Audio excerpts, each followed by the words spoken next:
The world's largest oil producer, Saudi Arabia, is reportedly asking to join Brics. The regional bloc, comprising Brazil, Russia, India, China and South Africa, has been touted as a serious counterweight to the Western-led world order. Just a week ago, during his visit to Saudi Arabia, South African President Cyril Ramaphosa announced that Saudi Crown Prince Mohammed bin Salman expressed the kingdom's interest in joining Brics. Saudi Arabia, home to 17% of the world's proven oil reserves, maintained close security and economic ties with the U.S. for decades. But since the election of Joe Biden, Riyadh has seen its relations with Washington worsen sharply. Earlier this month, OPEC Plus announced it would cut oil production by 2 million barrels a day. The U.S. blasted Saudi Arabia for the move, saying it would directly support Russia and hurt U.S. consumers ahead of next month's midterm elections. The Brics countries have long called for new financial centers to counteract U.S.-dominated institutions like the IMF and World Bank. Would Saudi Arabia's inclusion into the group help Brics achieve that goal?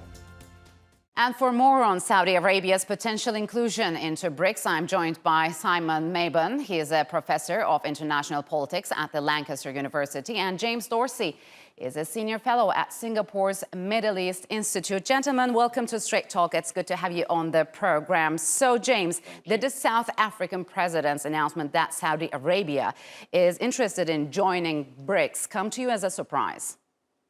No, hardly. Saudi Arabia has been trying to diversify, or in any case, strengthen its relationships across the globe with various countries. Clearly with Saudi Arabia, or clearly with China, Russia, India. It just signed agreements with Saudi Arabia, with South Africa, whose president was recently in the kingdom. That makes perfect sense. In addition to which, of course, while Brics is not an organization that really has made its mark yet, it does have the potential to do so, and Saudi Arabia would presumably add considerably to that. So, Simon, how would Brics expansion help bolster the group's influence on global markets? I think it's about giving the kingdom options. In the past, the kingdom's been heavily reliant on the United States, on Washington and its relationship there. But in recent years, particularly the past decade or so, we've seen that there are points of tension beginning to emerge. We know that President Biden has been putting pressure on the kingdom. Previously, he'd called the kingdom a pariah. He wanted to make the kingdom a pariah state. And now with this development over oil and Russia, the war in Ukraine, we're starting to see real schisms emerging. And I think what the kingdom's wanting to do is give itself options away from a reliance on Washington. And of course, China and Russia are two really powerful options in the international arena. So, Simon, are relations between Saudi Arabia and the U.S. set to strain further? And do you believe Saudi Arabia is taking an anti-American stance, or is it just acting according to its interests? I think it's acting according to its interests, but at this present moment, those interests are to some extent anti-American, in the sense that after the OPEC decision, which went against what Washington wanted, there were a lot of very, very powerful noises coming out of Washington, which were to punish Saudi Arabia essentially for the decision. And so what that's done is it's prompted many in the kingdom to try and think, well, the U.S. is no longer someone that we can count on as an ally, and we need other options. So, James, what would Saudi Arabia's membership to Brics mean for other Middle Eastern countries? How would that impact the U.S. influence in the region? And do you believe if it is made a member, would other countries follow suit? Well, I think two things. First of all, I don't know that membership in Brics would necessarily change U.S. influence in the Middle East. I think Simon is right in the sense that the kingdom, given the strains and uncertainty on the part of the kingdom in terms of what the U.S. commitment going forward to security in the region is. But I also think that we've got to be very clear, what does it mean for Saudi Arabia to diversify its relations and reduce its dependence on the United States? And that's where you start to see the limits of what the kingdom can and can do, at least in the short term. The ultimate, the ultimate way for the Saudi Arabia to loosen its dependence on the United States is to enhance its military capabilities. And what I mean with that is not what weapons it buys, but the fact of the matter is that it can buy the weapons, it can't win a war. It does not have the skills, it does not have the logistics, it doesn't have the whole infrastructure for that. And if you look at the U.S. Saudi relationship, one element of that close military cooperation is to try and enhance Saudi capabilities. The Saudis can, in the middle term, reduce their dependence on the United States, but it's going to be a process, and it's not something that the Saudis simply can say, well, we're going to let China or Russia take over. That's not the way it's going to work. So, Simon, a few months ago, Russian President Vladimir Putin has announced that Brics members plan to issue a new global reserve currency. How do you think that is going to play out, and what would that mean for the global economy? Well, first things first, I'm not an economist, so I should just caveat my answer with that. But I think it's emblematic of the broader efforts to move away from a unipolar global system. And I think this is the other thing that's worth considering with regard to Saudi's aspirations to join the Brics here. Because the Brics are this collective, this loose collective of strong emerging economies.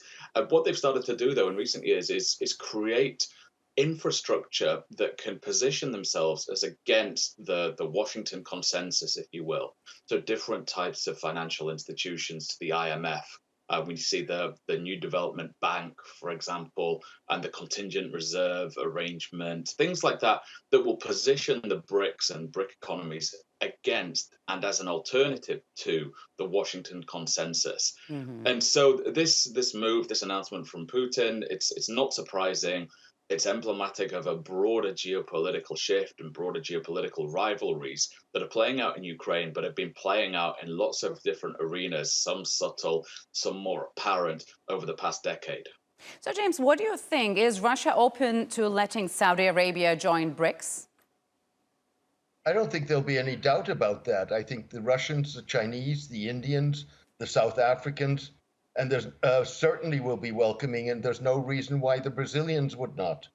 But could Saudi Arabia's membership dilute its influence and expose its economic weaknesses? Well, I think what it's going to do is obviously Saudi Arabia brings financial heft to the table. It brings its natural resources, oil, of course. So I don't see how this is going to weaken Saudi Arabia. I think it's going to be one more lever in their diversification of their international relations. And it will probably strengthen Brics, actually, rather than weaken it. So, Simon, although Saudi Arabia has hinted its intention to join the bloc before, Turkey, Egypt, Argentina, and Iran are also among other countries who have expressed interest in joining. What's at stake for those countries, you think? Well, I think for some of them, those that are closely allied to the Saudis, there's the possibility that this will strengthen their arguments, unless the Brics are keen to ensure that there are only a limited number of states from a particular region joining at one time. I think that the big thing is for the Iranians. I'm not convinced that the Saudis would be happy joining at the same time as Iran. Without some serious diplomatic breakthroughs in the Track 2 and Track 1.5 talks that have been going on. So I think there's a lot of different moving parts that are feeding into this. Some at the global level with the rivalry between the Russians and the Americans, and then some at a much more regional and much more local level with regard to the conflict that's playing out across the Middle East, which is then shaping how these states are interacting with one another and trying to position themselves with regard to the US-Russia dynamic and also this emergent BRIC bloc. So, James, what are the prospects for Iran's membership as the country holds the world's second largest gas reserves? I mean, again, Iran was recently admitted to the Shanghai Cooperation Organization. Yes. And in fact, it was admitted to the SCO even before Saudi Arabia had any status with the organization. It now has the status of a dialogue partner. So you may not see.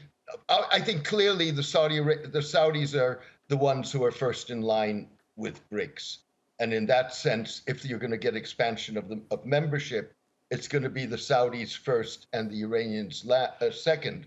Now, the issue with that, of course, is that informally, for example, within the Shanghai Cooperation Organization, it's unanimous decision for membership. So Iran theoretically could, once it's a full member, it's still in the process of becoming so, could block Saudi Arabia. The other way around, that could happen in BRICS with the Saudi, if the Saudis were to come in first, and the Iranians would be knocking on the door afterwards.